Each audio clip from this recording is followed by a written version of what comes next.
Good morning, everyone, and welcome to episode 155 of the On-Air Advocate, where at the On-Air Advocate, we look to provide education, support, and empowerment for all of those with different abilities, mental and medical illnesses, and their caregivers. For those of you who may not know me, my name is Tammy Flynn, and I am the host and producer of the On-Air Advocate, and I am super excited if you are joining us here early this Friday morning, or whether you are catching this on the replay. Now, as always, if you think any of the content that we could be talking about could be relevant for your network or your circle, please hit the share button and share the love with others. Well, as you guys know, we have a month-long focus going on for National Family Caregivers Month. And obviously, we know there's so many different layers to that, whether we're talking about elder care for elderly loved ones or for our kiddos that have different abilities, all of those things. So I thought a great aspect to bring to that this month and excited to have for the first time here on the show is attorney Jessica Liebau. She is an elder law and special needs planning attorney. Welcome. Thank you for having me. Yes, I'm excited to have you here. And I know today, specifically, we're going to kind of dive a little bit into more of that elder law end of it, as our elderly loved ones maybe face things like Alzheimer's, dementia, those types of things. But first, Jessica, I would love for you to share with the audience just a little bit about your background and about yourself. Yeah, sure. And I will try to match your enthusiasm for, 8 a.m. on a Friday morning. But yeah, as you mentioned, I am an elder law and special needs planning attorney. And a lot of people have no idea what that even means.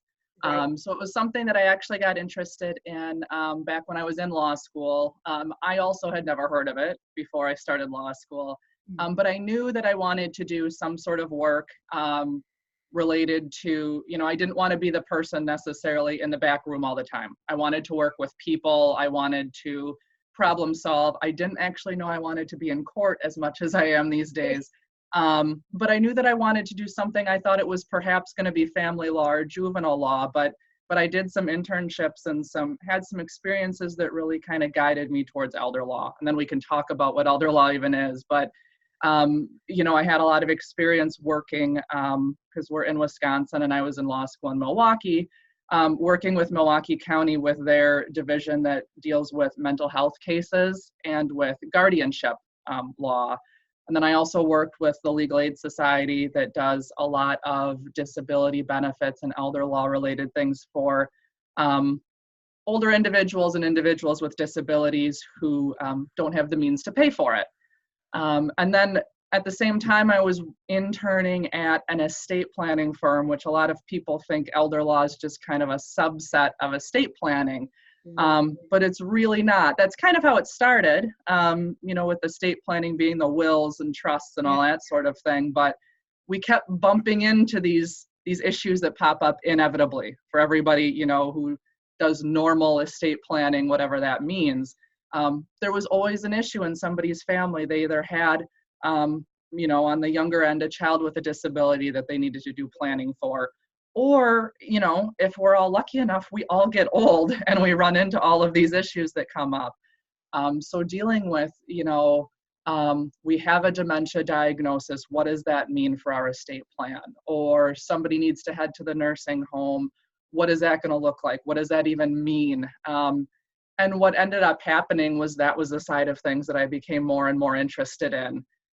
Because the estate planning, is great, and we do a lot of that work too, but a lot of that focuses on what happens after you die. And these are issues that we're dealing with while you're alive that are very much immediate. And it just, there's a certain aspect of social work to it as well. So a lot of the things we deal with, and I am not a social worker, so I'm not going to pretend that I am, but there's a lot of things that aren't purely legal related. And that's what I really like about the job is every day is totally different. It depends on who you're, meeting with. You're never dealing with the same sort of things twice, but you do see some patterns and develop some ways of handling some of the common situations we see. So Right. that's what our firm focuses on. And I'm certain that, for the most part, a lot of times when you meet people, they're kind of thrusted into this, especially when we talk about our elderly loved ones. It's kind of like, okay, you're the grown-up kid, and family caregivers is, the plethora of caregivers that are out there now because there's a shortage in the United States. for outside caregivers, so you have all these family members that are becoming the caregivers, and I'm certain that they get into the situation like, okay, I don't even know where to begin. So do you find that a lot of people come to you sometimes in that panic mode, like, we're not sure what to do for mom or dad? Oh yeah, absolutely. Because you're right. And I mean, the unpaid, kind of unrecognized informal caregivers, I think they say are like the biggest segment, in it's billions and billions of dollars in unpaid care every year. And you talk to anybody in the long-term care industry at nursing homes or assisted living or home health companies, and you ask them what their biggest challenge is, and they're like, we literally can't find caregivers. So and part of it too is people just don't know what those options are either. So yeah, I mean, part of elder law is doing the long-term care planning, but a lot of it also is people are coming in crisis mode. They're Right. like, we are in the middle of it now. We have no idea what to do. Please help us. We got this far now. Please figure out where we go from there. Right. So yeah, it is a lot of just overwhelmed, not even knowing the questions to ask. Right. And when we specifically talk about individuals coming to you that their elderly loved ones are impaired in some way, or maybe have a new diagnosis where they're not able to make the most sound decisions for themselves.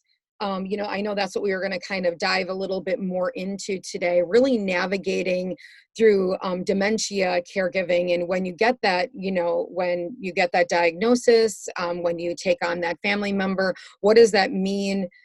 What to ask. And I know that I've had that thrown at me many times in doing this. And obviously for myself, I specialize a lot in the young adults and the kiddos. And, a lot of the process is the same, but there are many parts of it that are still very, very, very different. Very different. Right. Wherever you would like to start, I would love for you to begin. So whether that is kind of for that checklist, kind of checking things off for yourself as people come to you with some of those primary things to know. Yeah. I mean, yeah, when people come in, there's a wide array. Some people sit down and they say, I have no idea where to start. And so we can kind of guide the conversation. Some people really want to get right to the point because they have the idea of some sort of legal tool that they have read about online or that they've heard about from a friend. But especially when we're dealing with dementia, we really need to step back and really start as far at the beginning as we can, because when somebody comes in and says my loved one has dementia, that means, and I mean, like most disabilities, that can be a wide array of things, right? Usually one diagnosis doesn't mean the same thing for everybody. With dementia, it's a very large universe, right? A lot of people, it's the family members know it's there, but it might not have been diagnosed by a doctor at all. Because what we see is, we're dealing with we do a lot with the younger population too, and it's a lot of the same tools, but it turns things on its head, right? Because when you're dealing with younger individuals with disabilities, you're really trying to maximize a lot of times and see how much you can help them reach their abilities. When you're dealing with dementia, you're looking at that backwards. You're seeing somebody who's slowly losing things. We're still trying to maximize autonomy and dignity and things like that, but we're not going in an upward trajectory. We know that over time we're either staying the same or we're seeing that person lose the ability to do things. So a lot of times that means that person's going to refuse to go to the doctor and get that diagnosis.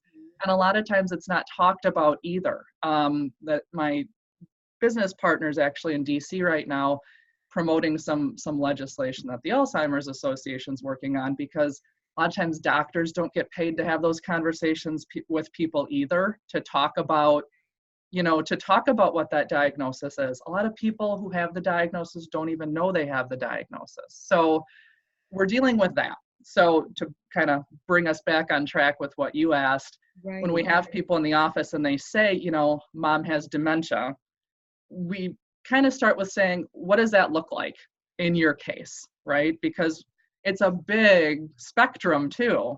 Are we in the early stages where, we got the diagnosis early, but mom still knows where everybody is, who everybody is and who she is and where she lives, and we can still do a lot of things? Or are we much farther on where we're really, she's relying on somebody for all of her needs, and she doesn't really have the ability to have, a meaningful conversation about her finances. There's very different options available there, and there isn't any way of saying, oh, I'm at stage 2 and it means this. You really have to dive into what it means for that particular person. The first thing we're always looking at across the board is, if we're talking about mom or dad or whoever we're talking about who has that dementia diagnosis, do they have powers of attorney in place? That's always the number one. We talked about before the video started how it's people like to walk away with a list of items that are manageable, right? Bullet points, 1, 2, 3, what can I do? And the powers of attorney are always the first thing. So in Wisconsin, we have power of attorney for finances and power of attorney for healthcare. The power of attorney for finances appoints somebody who can help out with anything property, right? With real estate, with banking, with applying for benefits like Medicare or Medicaid, dealing with Social Security, any of that stuff. And then obviously on the healthcare, who could make healthcare decisions for you if you aren't able to do that, if your disease progresses or you're ill or something happens? Those are always the most important. Do you know in other states, is there separate, or is Wisconsin unique to that we have 2 separate? I don't think Wisconsin's unique to that. Now, take that with a grain of salt, because I am only licensed in Wisconsin, and law powers of attorney are very specific state to state, but I do think that that's the general setup that you see in most states. Sometimes they go by different names. So sometimes you hear healthcare proxy or advanced directives or durable power of attorney, but they're all getting at the same thing, which is, if you can't make these decisions yourself, who are you appointing that you trust, and what authority do you want to give them? The idea is, then if you get to a point where you can't make your own decisions anymore, if you have those in place, in a lot of cases that will help you avoid a guardianship, which is a court process for appointing a decision maker for somebody who doesn't have the ability to appoint decision makers or to make those decisions anymore. It's generally more expensive. It's a little more, they're private proceedings, but it's still public in the way that you have a judge and some other attorneys involved who've never met you and don't know anything about you, but they're making important decisions about you. Right. And so, so that's always the first thing we hit. That was number 1. Yep. So, a lot of people have the idea that, there's kind of 2 different ends of the spectrum that are both inaccurate. One is, I will wait to get the powers of attorney in place until I need them, which is obviously, people say, I will wait until I get old or sick and then I'll get them in place, which is obviously the wrong way to look at that. Because you need them in place before that. Really, from the attorney's standpoint, we're hoping everybody over age 18, and different states have a different age when they can consider you an adult, but in Wisconsin it's 18. If you're over 18 and you have the cognitive ability to know who you are and who you're appointing and what powers you're giving them, we want you to have that document in place, because we don't know when things happen. Even with dementia, there's, in our county, I think the dementia team through the Aging Resource Center is dealing with people in their 30s who have dementia. It can, not to scare the pants off of everybody, but it can happen at any time. But then on the flip side, people think if they have the dementia diagnosis, that means they can't sign any paperwork ever again. And that's also false, because we know there's a really broad spectrum of what dementia looks like we said a minute ago. And just because you have that diagnosis doesn't mean you're automatically incapacitated to do anything for the rest of your life. Sometimes that diagnosis is still early on, where you still know what you have for property and you still know what you want for your healthcare decisions. You just know you need somebody appointed to help you out with that. So a lot of times people are coming in and we're saying, let's get this done now, because that's going to make everything else so much easier later on. Now, obviously, for kind of your point 1, it's always beneficial to have an attorney and have somebody walking you through that, because obviously logistically they know, like, okay, this is right, we probably need to alter this, you want to add this, for safety purposes and all of that. But I know that there are some people that have talked about, is there like a downloadable, like if you are younger or you just want to have something in place, or you don't have anything in place and you're leaving on a vacation, is there that you can go in for free, or does it still have to be filed and money still has to be spent and all of that sort of thing? Yeah, the answer is, and it's going to be a little bit gray because I'm an attorney, but you're right. First of all, like in Wisconsin, again, in all of this discussion, I'm trying to keep reiterating it's Wisconsin because each state's very different. But Wisconsin does. If you go online, you can find a standard financial power of attorney, and you can find a standard healthcare power of attorney. The financial power of attorney, they're both kind of check the box, fill in the blank. On the financial side, I would say it's probably better than nothing. But when it comes to the dementia care and the elder law and the long-term care planning, it's really not an ideal document, and we run into a lot of issues with it. Okay. The reason why on that side is because when we're thinking about planning for possibly Medicaid benefits, and doing some of the things we need to do, there's a lot of powers that just aren't in there. That document will give you a lot of the standard powers, the power to write checks from my bank account, or the power to make sure, my bills are paid, or things like that. It won't necessarily give you the ability to set up trusts for that person to help make sure they can have some extra money if they're on benefits. Doesn't necessarily allow you to do some gifting or planning that you might be able to do. If the document allowed for it, that might be a good idea in your case. It's just not a very flexible document. On the healthcare power of attorney side, I would say the standard document is much stronger than the financial power of attorney one. And where a lot of people end up getting their healthcare power of attorney too is at the hospital, right? A lot of clients come in and they say that's the one document they have in place, even if they've never been to an attorney, because they go in for something, for surgery, and the facility says, you should really have a healthcare power of attorney. Now, I would argue right before you're going in for some sort of serious medical procedure might not be the best time to figure all that out and get it done in a hurry. The important thing with that is again, making sure the right boxes are checked to give your agent the right authority, which a lot of times people might not understand. The big one in Wisconsin when it comes to dementia-related care is whether your agent can admit you to an assisted living or a nursing home. So the standard in Wisconsin is that you have to specifically give your healthcare agent that authority. So to kind of explain what that means, I have a family member who says, I am never going to a nursing home. They will pull me out of my house feet first. After I am dead, I am never going to a nursing home no matter what sort of care I need. So he will not check that box on his healthcare power of attorney that says his agent could admit him to a nursing home if he needed it. That's his choice, but what that means is sometimes even if you don't want to go to the nursing home, you still may end up needing the nursing home. It's not saying I want to go to the nursing home, it's saying, what if I really need that high-level memory care and I can't get that at home and I need to go to a facility? If you don't check that box, then your agent doesn't have that authority, and then you could still end up needing a guardianship just so that your healthcare agent can sign you in to get the care you need. So although there are, when it comes to the healthcare for sure too, sometimes resources like the Aging Resource Center, each county in Wisconsin has one of those. Sometimes they're called the ADRC, the Aging and Disability Resource Center. A lot of times those social workers can help out with documents like that too. There's a lot of free clinics that go on throughout the year too. So there are resources that are not purely attorney, because understandably, attorneys cost money, and that is, a problem for a lot of people.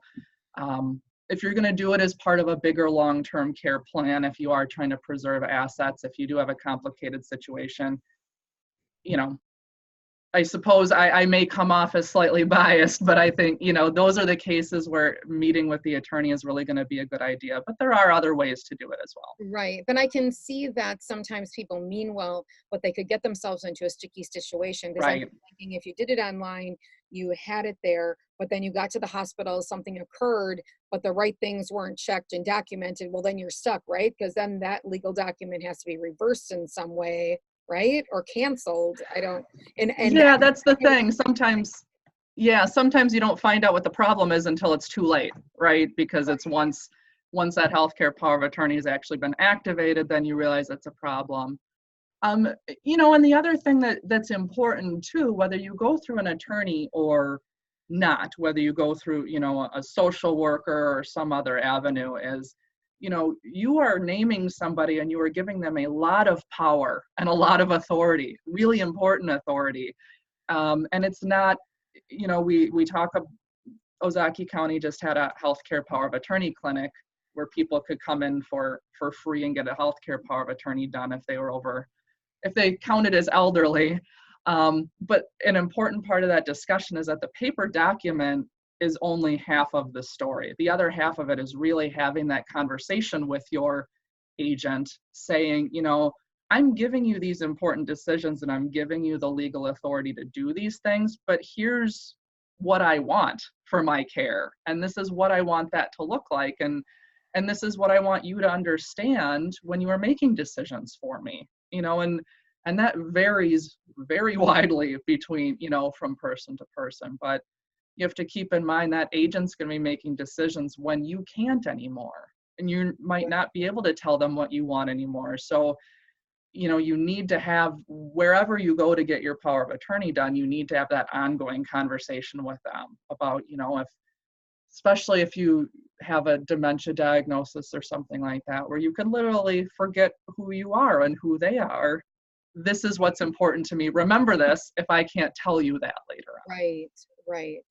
That is so important. And for those next steps, so once someone has kind of that beginning stage of the power of attorney, giving that person that right, whether you have because you can have two different people, one doing financial and Yep. one doing the health, or the same person doing both, kind of what is that next step then from there?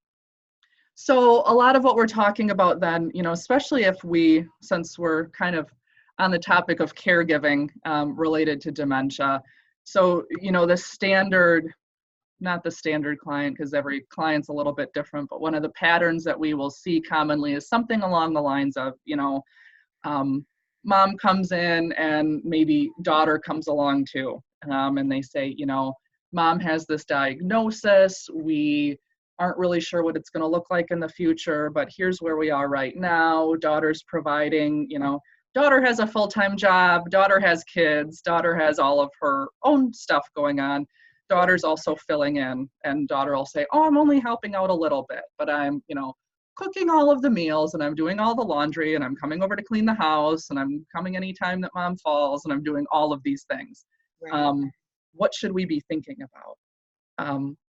So the next part of the process that we're talking about in that initial meeting with clients is, okay, mom, what is your goal for what your care looks like going forward?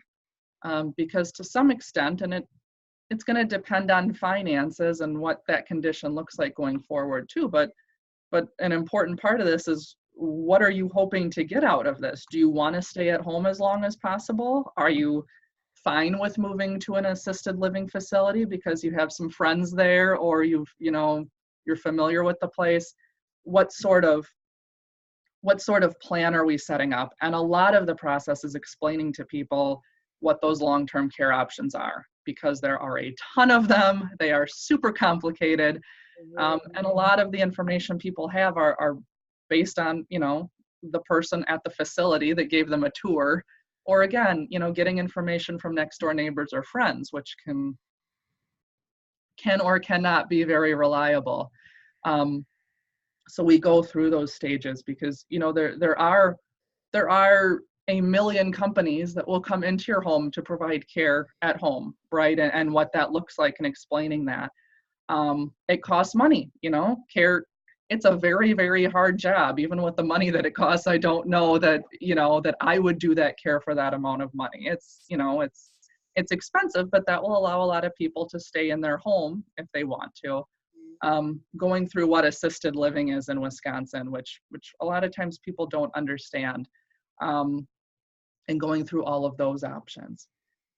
If people are going to rely, which they will a lot of times, rely on that informal care from the family members. They say, we're doing great now. Son drops off dinner every night. They check on me out every now and then. I don't need any more care. One of the things that we're going to explore is making sure that that family member is getting compensated for their service that they are providing. Not necessarily because the child is doing it for the money, because they're obviously not.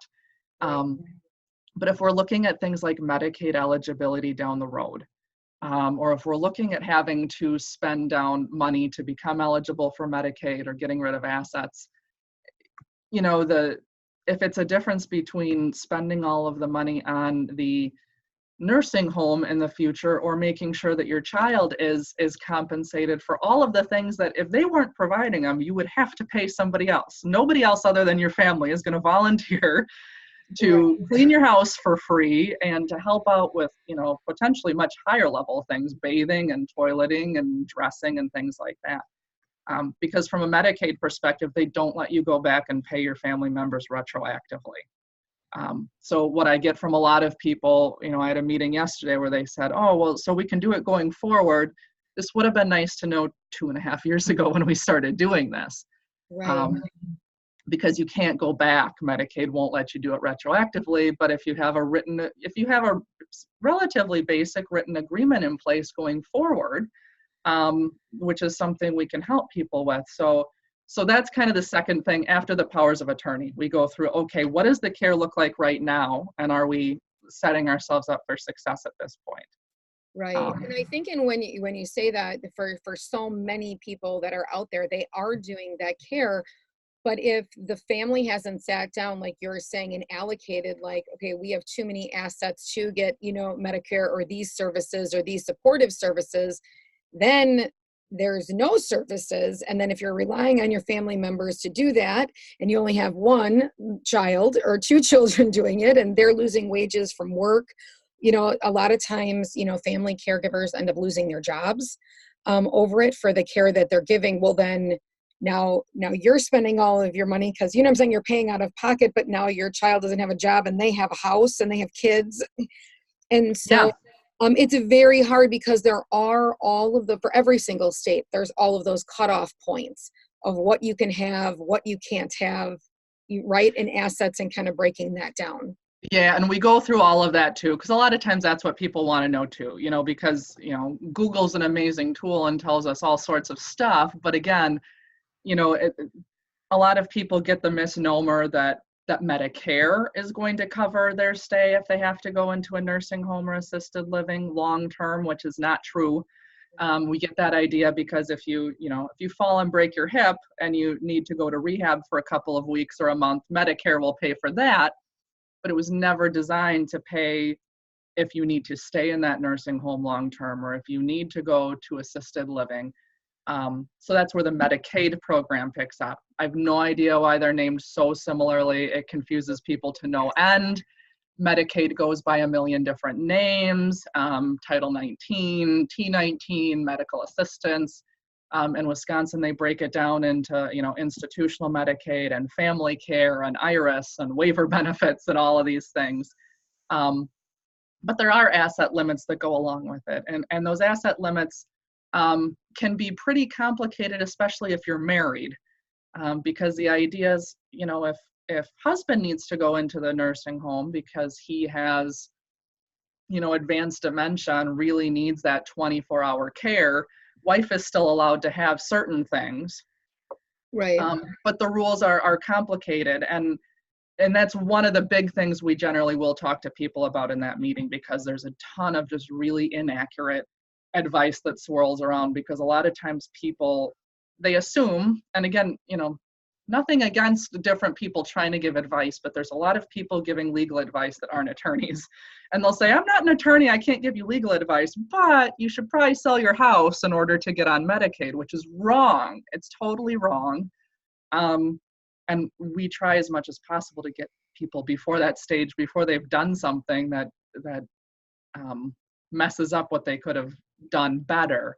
But we are going through with people, this is what Medicaid will cover. Right.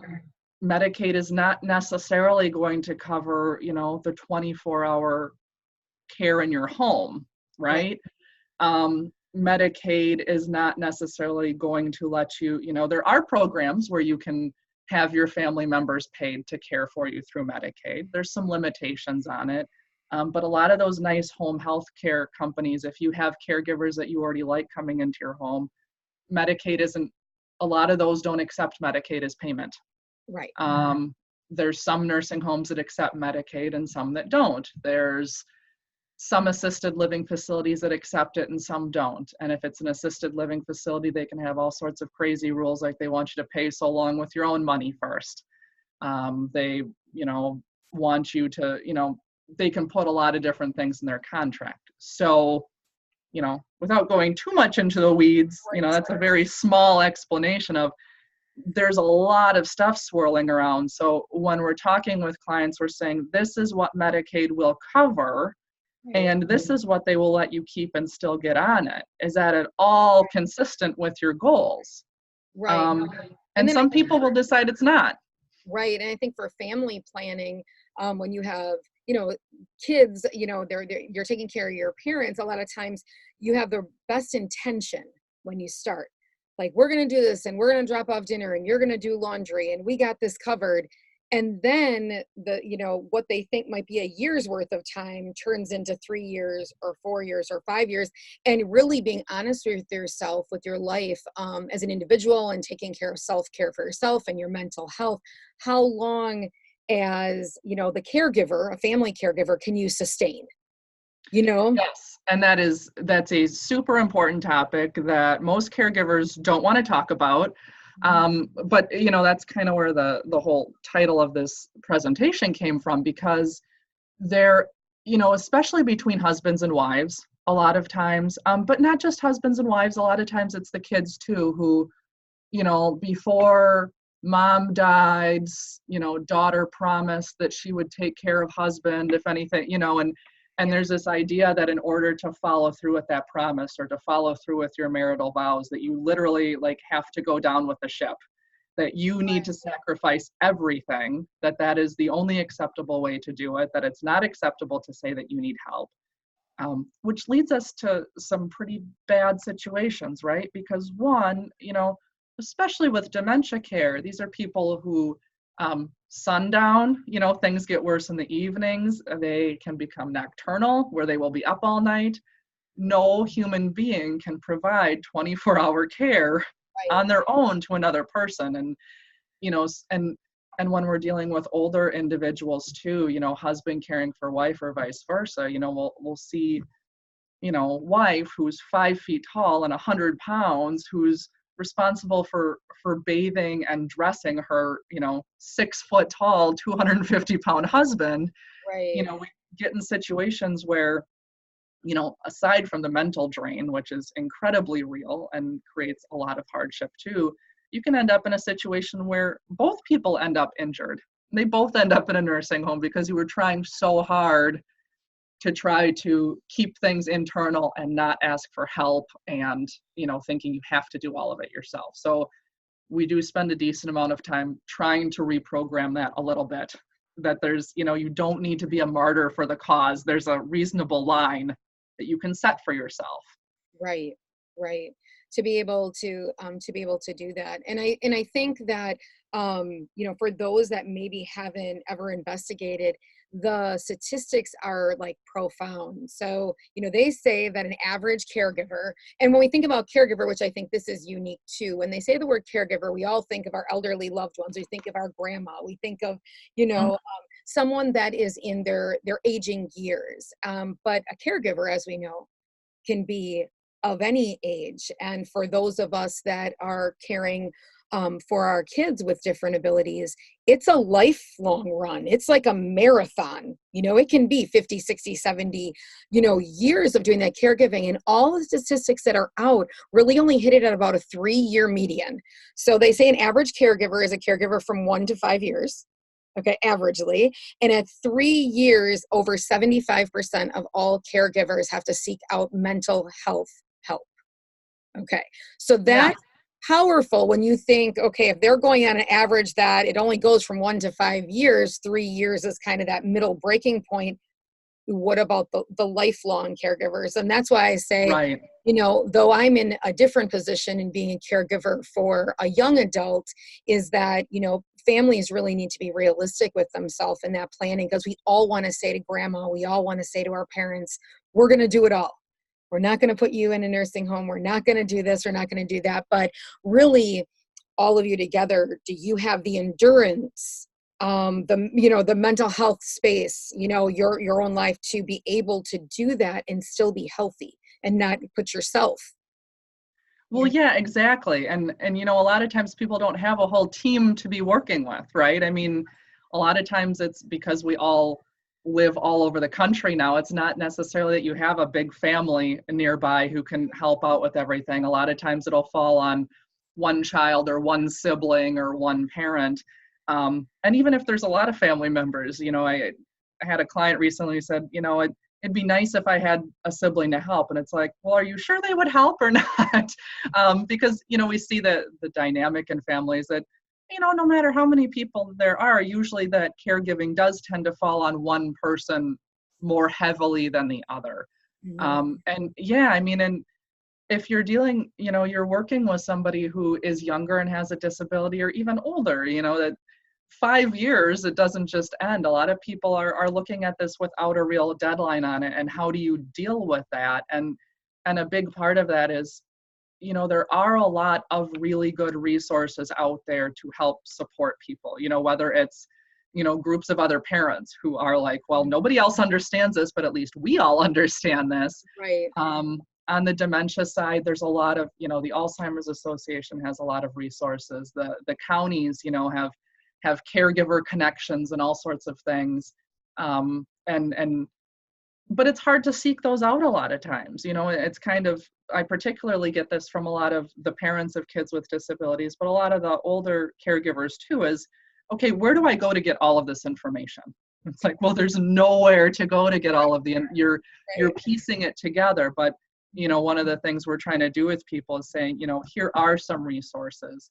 Try to make some of those connections. I know it sounds like one more bullet point of something you have to deal with, but that's really going to, the statistics on that too, not just the caregivers, but the importance of having a community and, some sort of support and assistance as you go through it. Not just the official assistance of, getting respite care or hiring a caregiver, but really somebody who can listen to you, who you can vent to, who you can explain what your issues are and maybe get some ideas for that.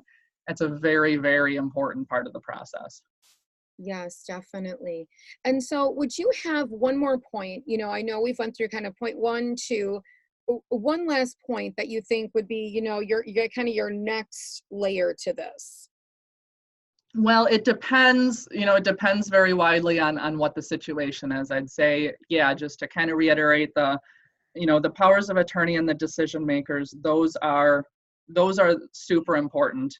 Understanding the care, the rules for not necessarily understanding them, but at least absorbing the information the first time. You have to hear those things 800 different times. But, if you can be proactive about it, doing it in little steps. When we're dealing with the emergency situations, you're kind of condensing everything and all the steps kind of add up, going really closely together. But if you have the time to plan things out, even if you are not in an emergency situation, there is still no harm in starting to explore, what facilities might be out there and getting familiar with some of the community organizations that are available to provide assistance.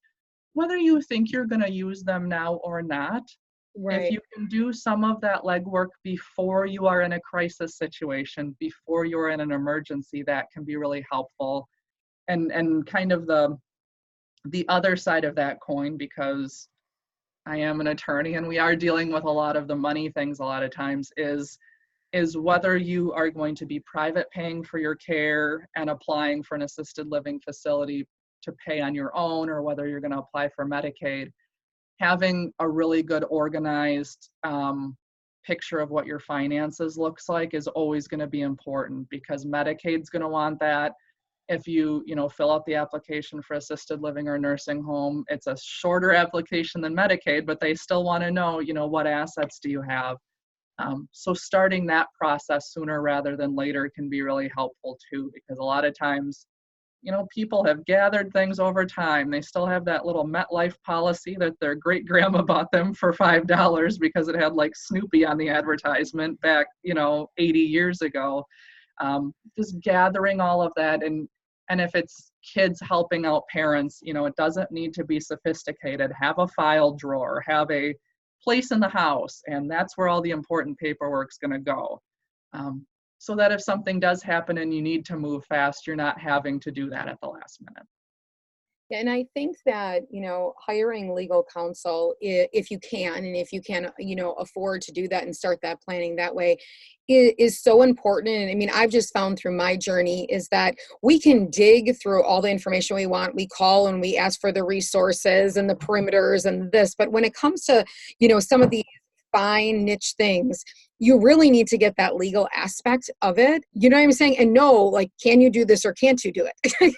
Yeah, well, that's where a lot of people come to. They say, I've prepared all of this. I have done all of the research I can. I am a reasonably smart person, but I am still having issues figuring this out. And sometimes that's what it is. It's not that we are going ahead with anything necessarily at this point, but it's sitting down and having a meeting and saying, here's the rules, here's how they apply to you, here's the things you might want to look out for. And, if A, B, C, D, or E happens, then maybe we meet again. If not, then you just have the information and what the rules are that you have to follow. Right, because nobody wants to do all the work and all, you know what I'm saying, going through all of it and then realizing that you did it wrong. Well, right, that's the thing, because the rules don't necessarily, especially when you're dealing with Medicaid, the rules don't make sense. It's not the idea of, I'm a smart person, so I should be able to figure this out. The rules are, they're made up. You just have to know what they are. They're totally different from Medicare rules. The rules can differ based on how old you are. They're not the same as tax rules.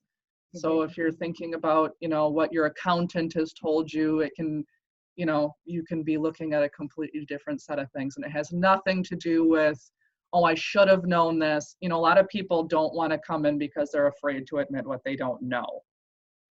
But we love having people who come in and say, I am a blank slate. I haven't done anything. I don't know what's going on. You just show me the ropes, because we love doing that. That's our job. And this isn't stuff that any normal person is going to know. It's just not. So there should not be any level of embarrassment or feeling like you should know these answers, because it's nothing that anybody teaches you. You have to figure it out and seek the right resources for it. Right, just to make sure that you're on the right page. Well, I thank you so much for all the information that you have shared this morning with us. If people have any more detailed questions or just want to get more information, or maybe need to be navigated towards other resources. I know that you had mentioned before the segment started, is there one resource that if you're not in the state of Wisconsin and you are looking for, like, an attorney in the elder law area, that you could find someone? Yeah, so what I would recommend, there's a national organization, and it's the acronym is NAELA. It stands for the National Academy of Elder Law Attorneys. Okay. And they have a really nice website, and it's www.naela.org. And right on their homepage, they have a big button that's called Find an Attorney. And they let you search by state. They let you search by, like, if you're in a city, how far are you willing to travel? And they have a database of everybody who's a member of that organization. Now, not every elder law attorney is going to be a member of that, but really, by and large, the people who are really, committed to elder law, not just people who are dabbling, but who are really in this every day, they are going to belong to that. And you can find their information and then find somebody in your area. That's what we'll do a lot. If somebody says, hey, do you know somebody in Nevada? And it's like, no, not really, but this is where I would go and this is where I would start. Okay, and if somebody wants to get a hold of you guys, what is the best way to get in contact with you guys? I would say phone, email, either one of those are good. I don't know if our number was listed anywhere, but it's 262-264-7702. People can call and get kind of our office procedure, how we go about setting up an initial meeting, what it costs. We go through all that. We're not trying to surprise anybody. We're transparent about it. If you're just trying to get a little bit more information about the sorts of things we do, or whether we might be able to help with your situation, we do also have a website that is certainly not the most cutting edge and not the fanciest one, but it has a lot of really good information and some links to other organizations on there. And that's going to be wesselsliebau.com. And that, of course, will have all of our contact information on there too. And we can drop that below this live. So when we're off of this live, we can take that and drop it below so people can see it in the comments. It's easily clickable. And obviously we'll edit the top so that we have all the information up there as well. So people can click on that to find you guys. Perfect. Thank you. That way. Well, I thank you so much for sharing and being a part of our focus series for National Family Caregivers Month. I hope again to have you on, Jessica, so we can tackle some of those other things, special needs world, as well as other topics as it comes to elder law. So with that, thank you so much for being on and sharing your morning with us. If you guys want to know anything more about the On Air Advocate, you can head on over to onairadvocate.com and you can find all the information right there. If you want to become part of our private community, you can head up to the top of this Facebook page, hit the blue button, and that will let you into our private group. So with that, you guys all have a fabulous weekend, and thanks so much for tuning in.